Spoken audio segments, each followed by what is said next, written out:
Just before I introduce John to the stage, John previously led Great Place to Work in Ireland for 10 years and supported other affiliates around the globe.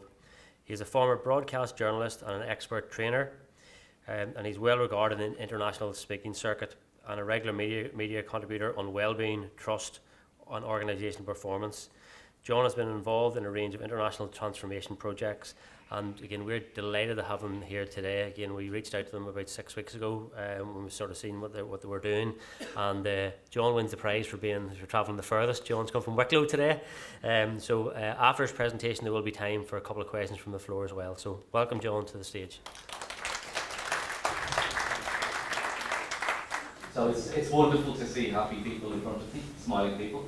It's funny, I was thinking if you go back 24 months ago, and if I was in this room on this date, and I said to you that a plague is going to hit the world, and it's going to affect absolutely everybody.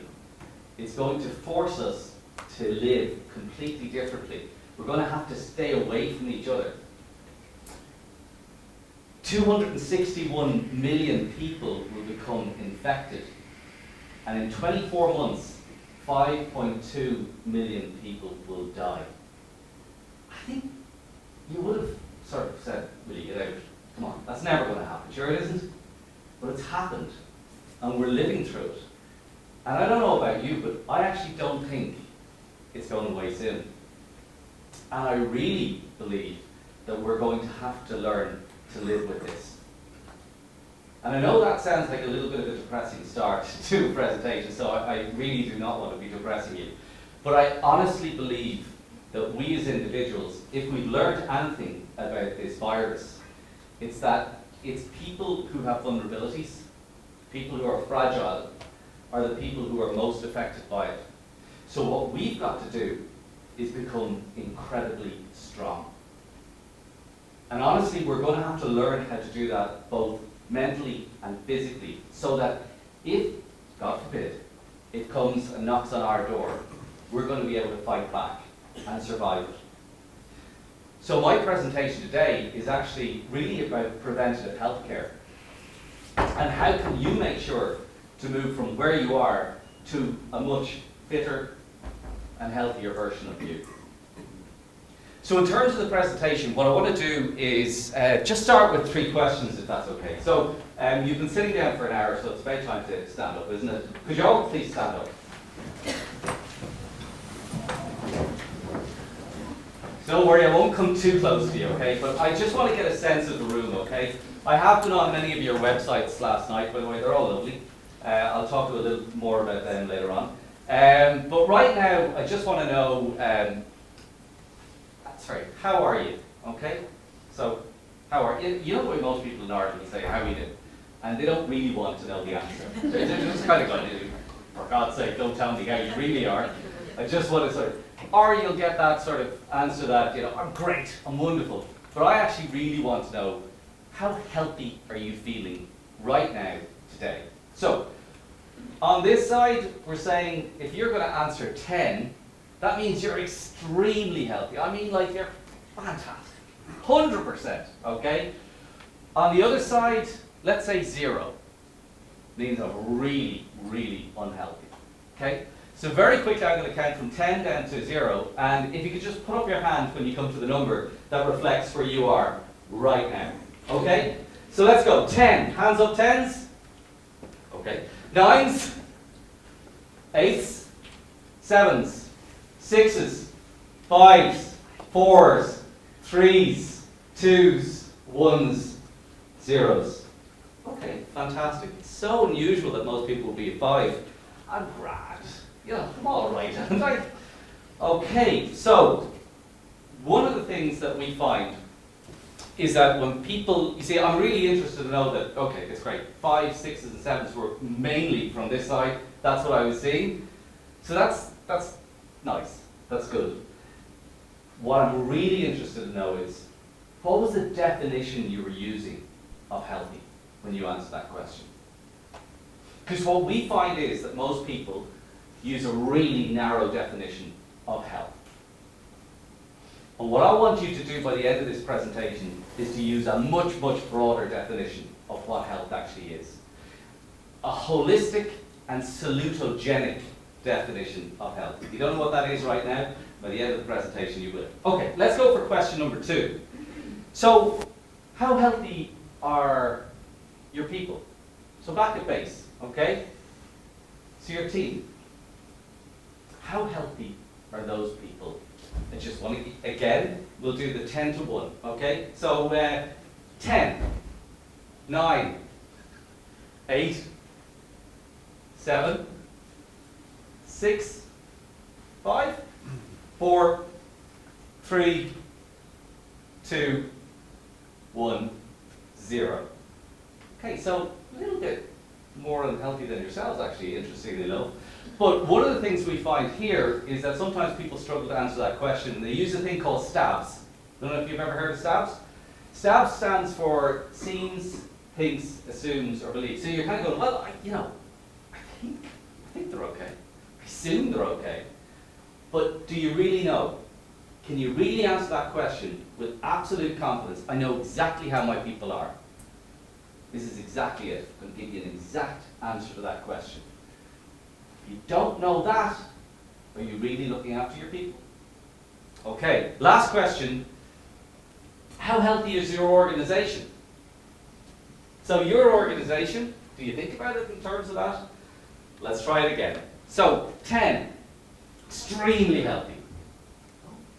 9, 8, 7, 6, 5, 4, 3, 2, and 1.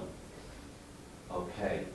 So maybe, I don't know how you're actually defining your organization and the health of your organization again, but in a lot of cases, people can't answer that question because they struggle to really understand, well, I don't know how healthy my organization is. By the end of this presentation, I think you'll be in a better position to do that. So thank you very much for standing up. You can sit back down. So our philosophy as an organization is very clear. We actually, you can't be a healthy organization if you're full of unhealthy individuals. And that is the case with an awful lot of organizations, right? They're full of unhealthy individuals. Equally, you can't be a healthy individual if every day you're going into a workplace that's actually making you sick. And there are many people who are doing just that. The truth is that work can make you very, very ill, but it can also be something that makes you really, really healthy. And the fit is the thing that's really important. So what we're trying to convince people is that the sweet spot for performance, resilience, and sustainability is by simply creating a healthy organization with healthy people. It sounds very simple, doesn't it? But actually, it's not too difficult. And I really want to sort of motivate you to go on this journey, because it's probably one of the most important things you can possibly do for your people. If you're a leader in your organization, if you're a leader of well-being in your organization, you can take people on a journey from where they are right now to a much, much healthier version of themselves. This is something that it's very difficult to motivate yourself individually to do this. There's loads of things. We know we should be eating better. We know we should be maybe getting more fitness and the like. It can be hard to motivate ourselves individually, but as an organization, if we decide to go on a journey and collaboratively, can't pronounce that word, collaboratively, thank you, we decide to go on this journey, there can be the power of that actually brings us all along and actually moves the dial. And that is a fantastic thing that you can do over the next 12 months. So, just to tell you the story of how this all sort of happened and started, I was in, this is New Orleans. Don't know if anybody's ever been to New Orleans. Any hands up, anybody's been to New Orleans? No? Okay. It's actually a lovely place. But I was at a conference in New Orleans, and a Stanford professor called Jeffrey Pfeffer, he got up, and just his first slide really struck me. It said, workplaces are killing people, and worse, nobody cares. Now, me being Irish, I'm very cynical, right? I was kind of go, it's probably a bit American, right? But then he started to share the data around the level of stress that was in organizations all over the world. The amount of cancers that were coming from people in stressed organizations. The amount of heart attacks that were happening. And then he also spread it around the world, and he was talking about the word karoshi. I don't know if you've ever heard of it. In Japan, that word means death by overworking. And it's actually available on a death cert in Japan. You can actually tick that off, because a lot of people die by overwork in Japan. So that made me kind of go, that's scary. And maybe we should try and do something about this. And my question was, I had been involved in the Great Place to Work world, which is a global organization that assesses workplaces and the level of trust that exists in those workplaces. And I had seen the power of a global brand and a global standard, and how that could help to drive the standards across the world in organizations, and we published the list of the best workplaces and all of that. And I want to know, was it possible to do something similar in the area of health? Because we looked across the world, and there were lots of sort of different health programs across the world, but there was no global brand to actually certify organizations who went on a journey and actually got there, and actually said, we're now officially a healthy place to work. And was there a model or a methodology that could be consistent across the globe? So there wasn't, so we actually said, well, you know, why not? Let's do this from Ireland. And that's what we're doing at the moment. So it started in 2014. Jeffrey then actually, who put up that slide, wrote that book, Dying for a Paycheck. It's a very depressing book. It talks about the horrible things that happen in workplaces all over the world. In some workplaces, you know, there's a fair chance that maybe somebody isn't going to come home from work to their family. Some things could be really, really bad, but we get a little bit sort of used to the standards that we have in this part of the world. So this journey was really, really important for us to go on. And Jeffrey has actually become really supportive of what we're actually trying to do.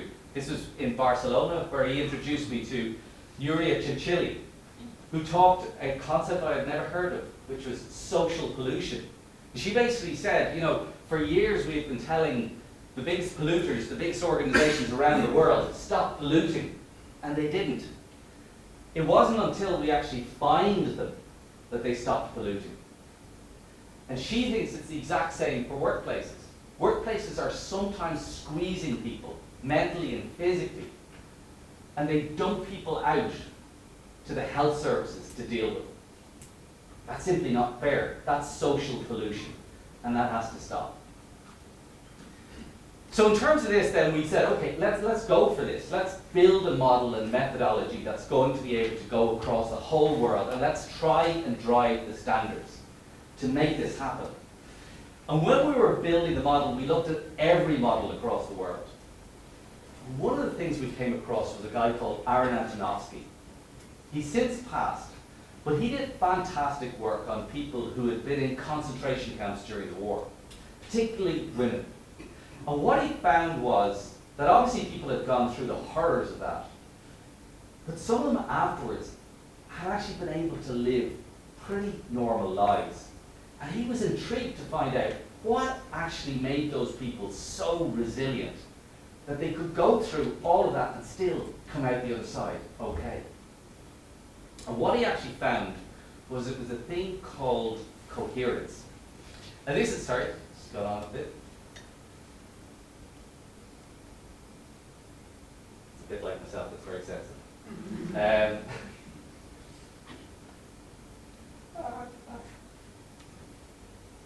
Is that me, is it? Well, look at those, am I?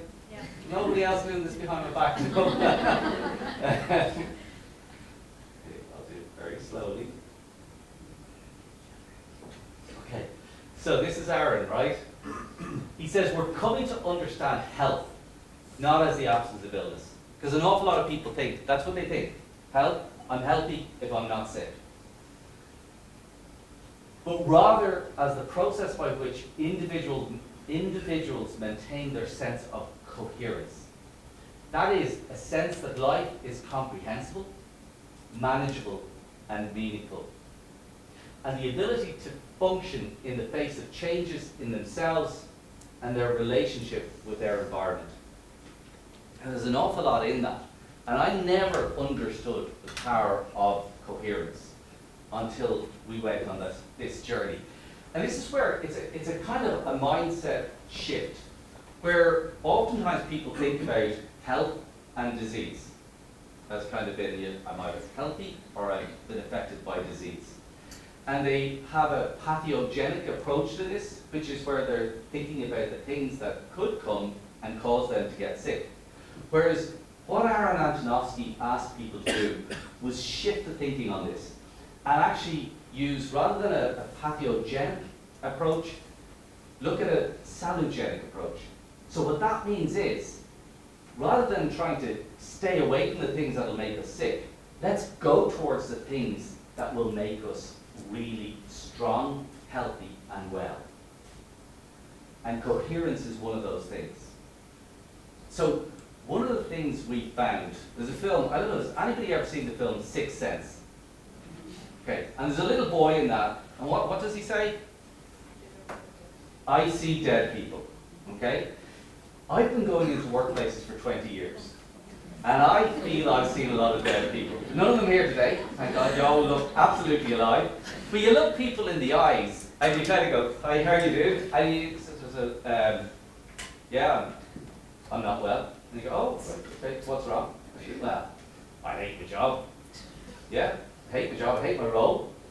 I hate my manager, particularly hate my manager. Yeah, that's really an important relationship. Yeah, I hate the culture of the organisation. Yeah, I hate the leadership. I mean, I suppose, I've been honest, if I could burn the place down, it'd be fantastic. And you kind of go, so if you hate all that, why are you still here? Because I need the money. And suddenly you realise that there's a huge amount of people every single day of the week, and they're going into a workplace that they hate. And they're doing it because they're selling their soul. Yeah, I'm not trying to depress you. But there are some people, if you're not like that, you're in a good place, right? But this is the reality, that if these people go into a workplace and that workplace doesn't give them any sense of purpose or meaning, the work they do, and if they look to the organisation, the values of the organisation and the leadership of the organisation, and they just feel that everything is different from them, the values are different, they don't share them at all, that's a horrible place to be. And what that causes is dis-ease in your life. And that leaves you open to getting sick. Whereas if you go in and find an organisation, find a job, a role, a task that plays into your talents and skills, and you love the leadership, you share the vision and the mission of what the organisation is trying to achieve, you're so buzzed up that every single day you hit a thing called flow. And flow is where you lose sense of time. You're just in the moment. All your skills and talents have come together, and you're actually going, I'm lost because I'm so invested in what I'm doing. And I feel I'm making a real difference. Now, unfortunately, an awful lot of people never get into that position. And probably the reason, I think, is because for a lot of them, they don't actually understand themselves. They don't know who they are. Lots of people don't actually really know who they are. They don't know how they think. They don't know what they value. They don't know what principles they stand for. And that's a really important exercise that people need to do. And then they need to find an organisation which matches them perfectly so they can flourish in that organisation. And people don't understand the importance of that. Unfortunately, organisations aren't particularly good at being honest about who they are either. They put forward this generic vanilla version of themselves. Everybody will get on here. It'll be fantastic. Come and join us. And now, particularly, they're all putting this forward on the basis that we really need staff. But what the organisation needs to do is be really clear about who they are, culturally, who they are, and who actually really will thrive in this workplace. And they need to match people up. And that's really important. And that's why, in terms of the model that we've developed, one of the first areas is purpose. So please don't leave it out when you're thinking about your own personal health. So we're looking at whether or not there's a wellness culture in the organisation. Do people feel they're connected to the values of the organisation? What about this congruence, this coherence? Do they feel aligned to the organisation? And do they hit flow? And are they really thankful for the role they have and the talents they have? Because gratitude is key to feeling good. Second piece, and this is the piece that's been destroyed by the pandemic. And I know people are saying that for some people, they like not having to do the long commute, and they quite like being able to structure their own life about working from at home. But at the end of the day, I think it's really important that people separate their home life and their work life. We're seeing so much of this work creep where people are just forgetting to stop working. And children are trying to look at their parents and they're on a computer and they're not sure, are they at home or they work? Can I? That's tough. But this connection piece is really important. I mean, relationships. The fact is, if your relationships are broken, you're probably broken as an individual. It doesn't matter if you can run a marathon. That doesn't mean you're healthy, right? Healthy relationships are at the key. When your relationships go off, your whole life is affected. Belonging, that sense that we're all in this together, again, it's a critical component to health. Manager support, I mentioned it. That relationship is absolutely key. If you don't have a good relationship with your manager, you're going to struggle. Social well-being, giving back. It was said on Rachel's slide there, giving, volunteering. That's a really important aspect of your health. Peer support, diversity, inclusion, emotional expression. Can you really just be who you are? Because we see lots of people hiding in organizations. They can't actually be authentically themselves. And you miss out on so much of your life if you are going into work and not being able to talk about the weekend because you're a different person at the weekend. Trying to hide that, that's hard work. And that doesn't sit with you. Mental resilience. The work demands that are placed on people. You know that people in the health service, they're overwhelmed. It's a nightmare. The question here is though, trying to get that balance right, because I need demand placed on me. I need the stress in the balloon to make me perform. If I don't have that, I won't be able to perform to the very best of my abilities. But the art of the relationship with my manager is key. So my manager understands me and understands that point that they can push me where it's really positive and high performance versus the point where I tip over into overwhelmed and burnout.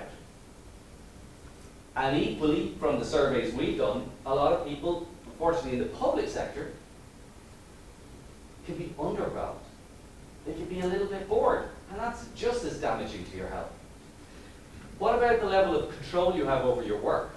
Autonomy is really important. Can you job craft? And giving people the art to do this is really important. So can I decide what I work on, where I work, when I work, who I work with? All of those things are important. The more autonomy you can give people, the better. I don't know if you've ever heard the term self-efficacy. We're hearing the word efficacy a lot to do with drugs. But self-efficacy is like this self-confidence. The people with low levels of self-efficacy actually believe that life just happens to them. And they're just sitting there getting buffeted by life. There's nothing they can do.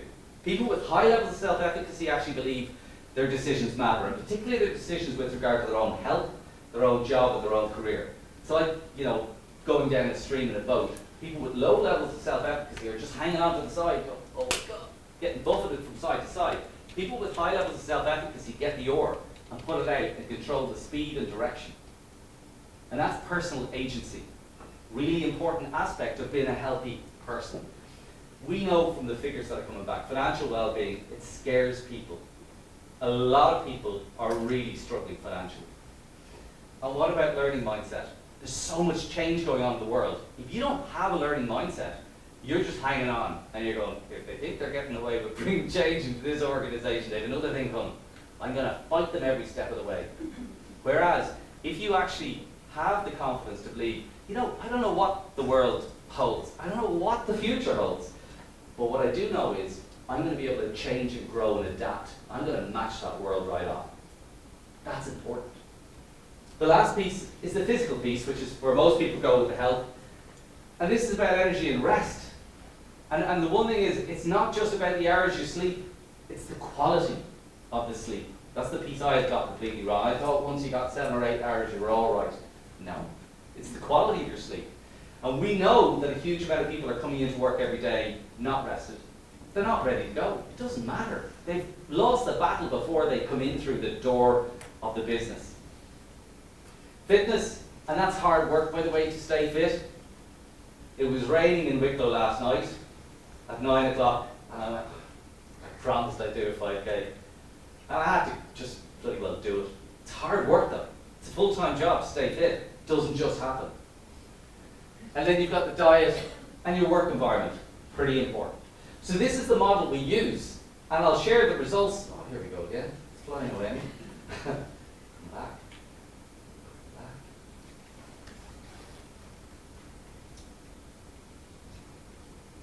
Promise I'm only touching this once.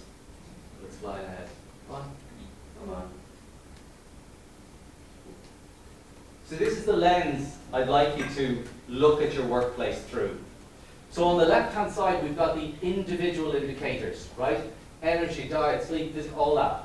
And these dots represent, if you take it from 0 to 100, okay, on the left-hand side, 0 to 100, getting closer to the center is better, more of 100. And over here, you've got the organizational indicators. And you've got dots representing the score again. So where do we want to get to? This is the piece here. That's where sustainability lives. That's where resilience lives. And that's where high performance lives. That is a healthy place to work. So we know where we want to get to. But is it easy to get there? What I want to do very quickly is just, we did a national population study in Ireland so that you can now see how you think the people of Ireland, both north and south, have scored on all those indicators. I'm not even touching this. This is incredible. Because I want to go back and give you the actual figures.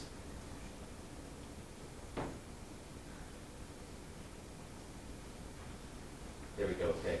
So wellness culture is 48, organizational values are coming in at 58, congruence 56, flow and gratitude 58. So all around the 50s, okay? What about connection? Actually relationships, yeah, 52. Belonging at 46, so that's down. Manager support, 55.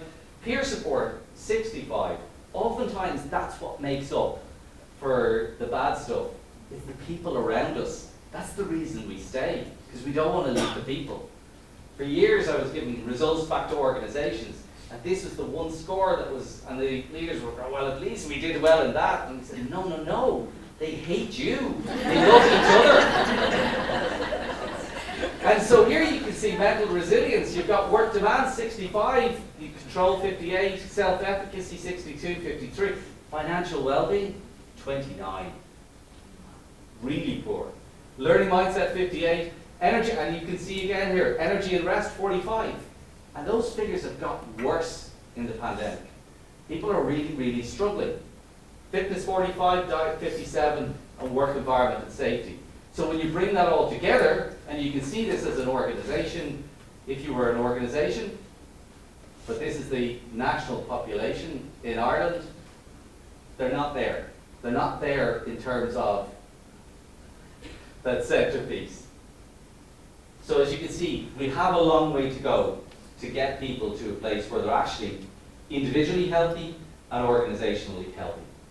So the last piece I asked you was about the stages of you as an organization. How healthy are you as an organization? Well, here's the last bit, okay? So these are the pieces I just want you to identify. Leadership, ownership, investment, approach, interventions. How does it show up, and employee perception? So over here, if you're at stage 1, your leadership has no interest in health and well-being, okay? The ownership, nobody has ownership because it doesn't matter in the organization, okay? Budget, you know budget. Plan, you know plan. Interventions, maybe just a bit of health and safety legislation to keep you know, on the right side of the law. And it shows up as maybe accident data, we might look at that, yeah? And employees, the perception of employees are, look, they're replaceable resources. If they leave, we'll just get more. Okay, that's fine. So anybody like to, I don't know. So stage 2. Stage 2, the leadership here have a passing interest. Okay, that's okay. But but they don't actually relate it to business performance at all, in any way. What about ownership? Health and safety officer? Yeah, okay. What about investment? Yeah, there's a budget, but kind of, it's all about risk minimization. We don't want to get on the wrong side of the law. Again, it's very tactical and ad hoc. Interventions might be health and safety legislation or a wellbeing day. I hate wellbeing days. I don't know if you do wellbeing days, but like, seriously, what's that all about? We're going to be healthy and well today, but forget the other 364 days. Like, it just doesn't work. In terms of it shows up absence stated, that's what we really care about, and we see the employees as just one big bunch of workforce. Okay. Oh, this is it. I'm having so much trouble with this thing. Get back here, back here. Oh, here. Where was it? Stage 3, wasn't it? God, come on. It's delicate. It's like, oh, there, here we go. So the leadership here, they get it. They get it. And they're quite supportive. The leader will come in and give a speech and tell you all to be healthy and well and say that they really care about it too. They see some relationship to business outcomes. It generally is owned by HR, and some well-being champions around the organisation. Yes, there's a budget, but it's related to activities. The approach is very event-based, and it's programmatic. We have some fabulous programs around the organisation. It's wonderful. And we'll have a calendar of events. Yes, calendar of events is wonderful. And it's all about awareness building. We know what we should be doing, we're just not doing it, okay? And it shows up as maybe attrition data. Why are people leaving? I wonder why. And the employee perception is now they're team members. So we have a little bit of a better improvement there. I don't know where this is going to go. Oh, come on. Is there somebody over there messing with these slides? Stage 4. So here the leadership are absolutely committed to it, and they see the clear relationship between this and the results of the organisation. HR own it, and they've got a dedicated team, and they've got a significant budget to really make a difference here. And it's integrated and systematic. It's not programmatic, it's systematic. It's built into every aspect of the organisation. Responding to presenting issues. You've got data. You now know what you should be responding to. You don't just do a bit of a training thing because you've heard that it's great. You actually find out what are the issues presenting to our people in this organisation right now, and how can we respond to those issues. And this shows up as a really strong employer brand, which stops people leaving and attracts talent into your organisation, which a lot of organisations need right now. And employees, lo and behold, they're seen as human beings. Oh, you've heard of those things. Yeah, quite impressive. Stage 5. This is like an absolute passion for the health of employees. Data, followed by evidence-based decision making, and the CEO owns it. Owns it. There's a large ring-fence budget that's never going to be touched. And this is seen as strategic. We've got a plan. And we've written it together, and we've all bought into it. And this is about constant listening. We're not just doing it once a year to find out what's going on. We're constantly getting feed of data to find out how are we doing. Are we moving the dial? And what cohorts do we really need to go after and move the dial for them within our organisation?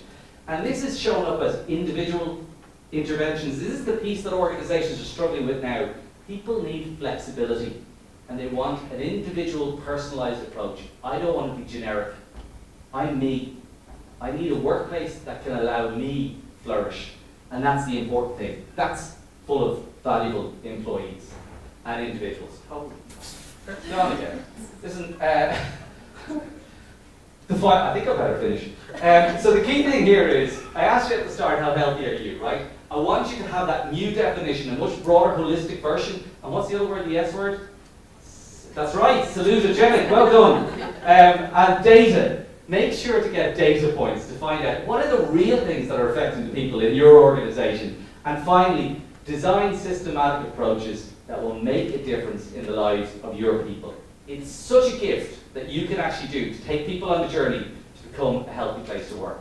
Final thought, come here. Last slide, there we go. She's my hero, right? Maya Angelou. She says, people will often forget what you said, and you probably will forget what I said.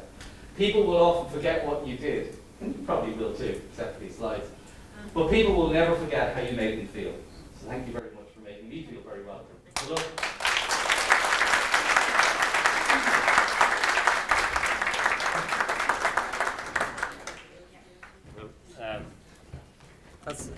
Thanks, John. I was talking to John before the start of the presentation. He said it was the first ever time he's been to Newry. It might be the last after those slides. I think he thought somebody was playing tricks with him there, but I'm not sure what happened. We're heading up towards the break. We've got one more presentation. There's time for maybe one or two questions there for John. Would anybody like to ask a question of John before we move on to the next presentation? Just if you want to put your hand up there. Yeah, just one at the back here. Thank you.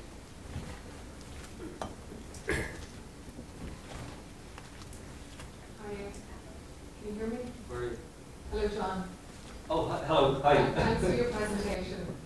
You did so well with the little thingamajiggy I wouldn't have. So thanks for that.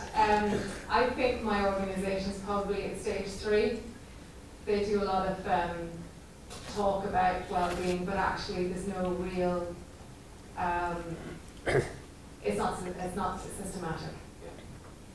What sort of leadership then, role, would any of us play here? I'm not in HR. That's where it sits. If you have any ideas. Thank you. So, if you don't get the leadership on board, you're wasting your time. And I'd say most organisations are between 2 and 3 that we see. So, we're obviously surveying all over the world. We've opened up in Brazil and Sweden and Mexico. Sorry. And it's amazing. It doesn't matter where you go. The general view is the same. It's around a 2 and a 3. Most organisations are in that kind of, it's ad hoc, it's event-based, it's kind of, awareness-based and all that. They haven't shifted across to making it strategic and a driver of performance. I mean, from a business point of view, if you forget about, health and well-being being a good thing to do and the right thing to do and all that, if you're just vicious from a business point of view, and I think that's the conversation you have to have with your leaders in the organisation, that if we're just being vicious about business performance, investing in a strategic approach to the health and well-being of your people is actually what achieves it. And that's what keeps people in the organisation, and that's what will attract people to the organisation. But the leaders of the organisation have to be role models. They can't just say, oh, you should all be sort of, balancing your home life with your work life. And then you see the lights on in, the offices of the leaders, and they're working till midnight.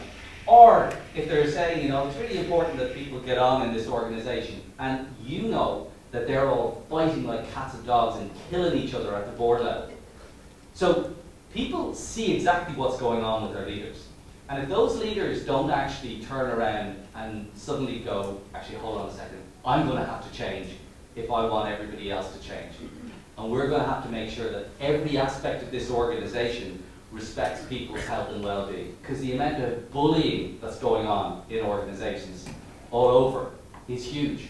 And it's up to the leaders to change the culture, to make sure that we change that. So, other than that, there's an awful lot of tick box well-being going on in organisations. It's not making a huge impact.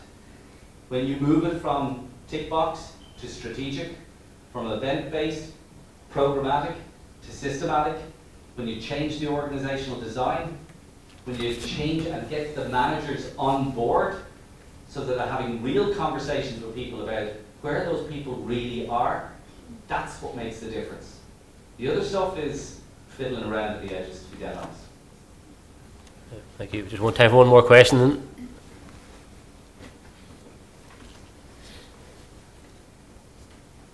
Hi. Hi. Thanks very much. I think you should go to every conference, just to be honest. Thank you very much. When there's only one full-time person in staff, and I'm the manager, and the rest are part-time. So there's no HR, I am the HR department and everything else. What can I realistically do? What would be the single thing I can do that would make the biggest difference to people that I'm managing? Get close. Get close and have those conversations, and not just, how you do, you grand, you good? It's the sitting down and sort of saying, so how are you? What's like, tell me, is there a particular area of your life that you're struggling with at the moment that we can actually support you or help you? Because that's what you want to, you know, if they're individuals, and if you sit down and have that conversation with them, they'll feel valued, and they'll feel that you actually really care. And honestly, that's half the battle here, is that people move mentally from thinking of people as replaceable resources to actually individuals. And actually, and if you believe that somebody actually really cares for you, guess what? You'll actually start to care yourself about them and their business, and you'll want to make a difference.